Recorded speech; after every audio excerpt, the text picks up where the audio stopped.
the Communities of Respect and Equality Alliance. It is a collective impact approach to preventing gender-based violence before it starts.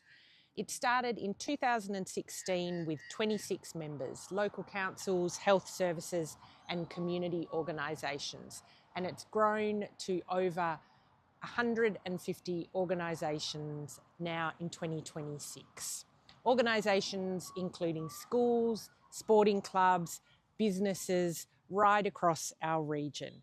We all share a vision for a safe, equal, respectful region.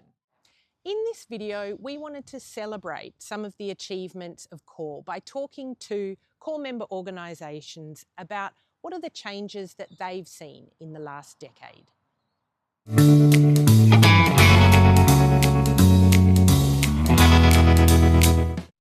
Our work began in 2019 in the Central Highlands Area Office, where we have over 100 different staff who provide a range of support services to schools.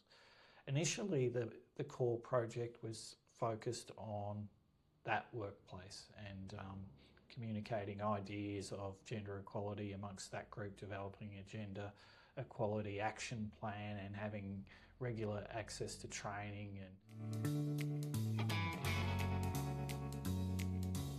We have, the national frameworks and the evidence bases. We have the RI curriculum.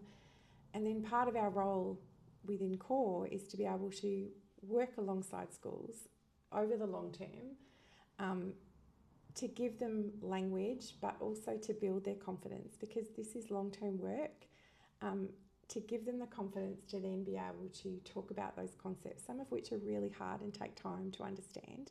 And that enables them to talk to their colleagues, to their community, to their students, with a real sense of sureness about what it is they're communicating. And teachers are experts in communicating with their students. So once they have the confidence around the concepts, they're able to do what they do best, which is teach their students.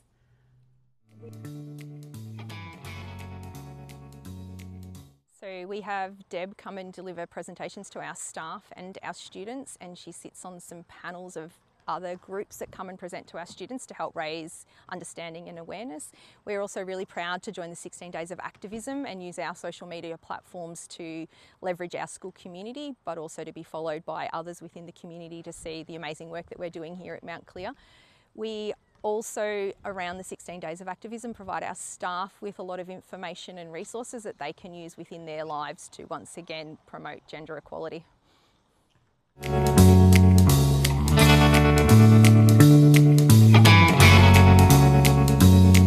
Being part of CoRE, you're working as a network. So therefore, you can actually information share, resource share, and if you have any problems that arise, it's a lot easier to find solutions just because of the networking that you can do and the creation of making good relationships and personal relationships as well.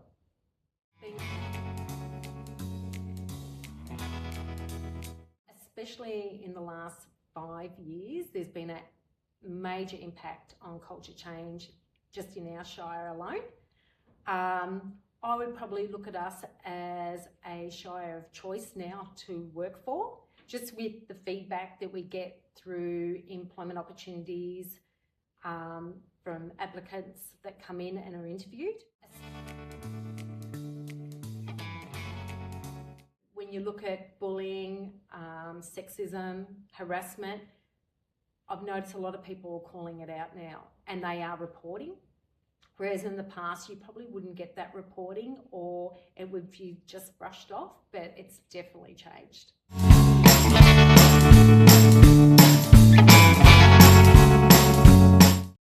Yeah, Central Highlands Water was extremely fortunate to team up with Women's Health Grampians under the CoRE Alliance to participate in our first ever Men's Initiative program.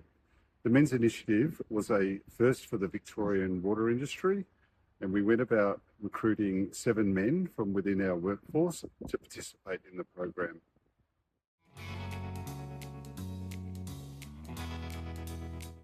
Yeah, creating our House of Healthy Masculinity provided the opportunity not only to educate ourselves, our staff, but we were able to also share the learnings with our contractors and the greater water organisations across Victoria.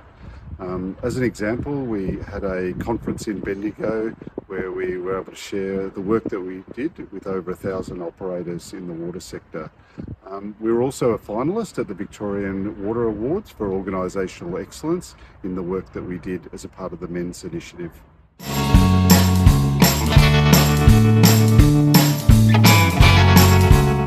Since 2018, when we first started, I suppose what I'm really proud of is the involvement we've had, both with CoRE and also with the students as they've gone through. So the students spend 2 years here at the clinical school, and we have representatives for each year. And usually once they come in third year, the students will be representative for the third year and then go again for the fourth year. So they spend 2 years and they engage with all the different CoRE activities that we've done. We initially started off with like active bystander training, and more recently introduced the intersectionality series, which has been fabulous. CoRE has given us a really fantastic opportunity to hear from the equality advocates about their lived experience of receiving healthcare. I think from a student perspective, a lot of the time when we're on placement on the ward, we focus very heavily on the medical management of patients, which is what we're there to learn, but we often forget about how the patient experiences receiving healthcare, and I think coming to these CoRE sessions gives everyone an opportunity to reflect on how care is provided and how it's experienced by patients, particularly those that have different identities and intersecting marginalised identities, and it gives us the opportunity to reflect on how we can better do the medical management to make sure that patients have a better experience of receiving healthcare.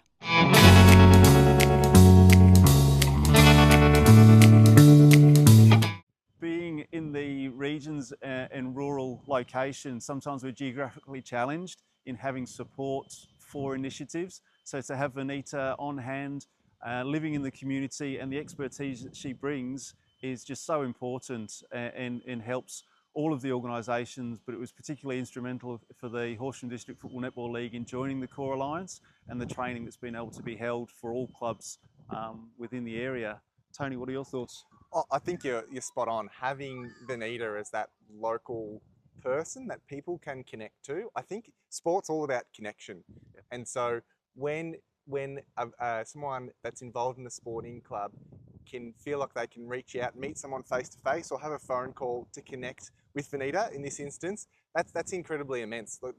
Our sporting clubs, the vast majority of the energy and effort behind them is done by volunteers. And sometimes when you've got passion, you just need a little bit of help and support, and knowing that you've got experts literally that live on your doorstep, that's immensely valuable.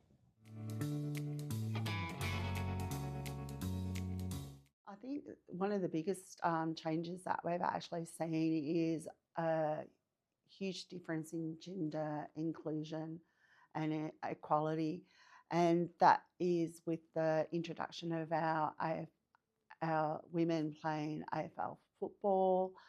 We've got our own league going. We have 4 clubs now involved with that, 2 from the Horsham District and 2 from the Wimmera League. And they've combined and they're playing on a Sunday competition. They have some junior level and also senior level. So that's really fantastic. And we're also through Netball Victoria with the way that they've changed the inclusion of males entering the competition.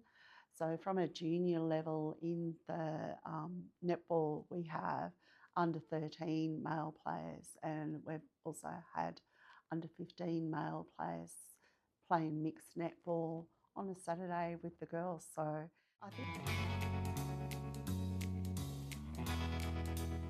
we are seeing it become more of a topic of a conversation. The need to be respectful and safe seems to be a really key focal point from key club leaders that I'm seeing in the region.